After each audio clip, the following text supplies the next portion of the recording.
Hello everyone, we welcome you all. Today we are going to show you some of the techniques that will help you to perform some unique activities. See how we are creating this center in just few easy simple steps.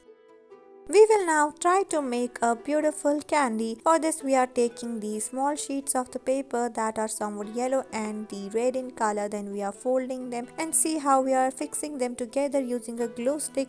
For the last one you don't need glue, you can just insert it inside and you will be done. Now we will make the stalk and paste it and a bow is inserted.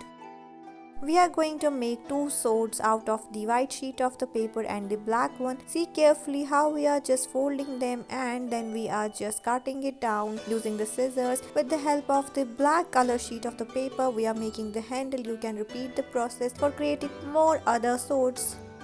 Next we are going to make a paper pop-up. If we will talk about the difficulty level, so I must say this is medium difficult, and this type of the activity is best suitable for the kids between the age group of 14 to 15. It needs some of the patience and it needs some of your attention. So be careful while you are just trying to make this one. You can pause the video so that you don't get confused and see how it turns to be at last.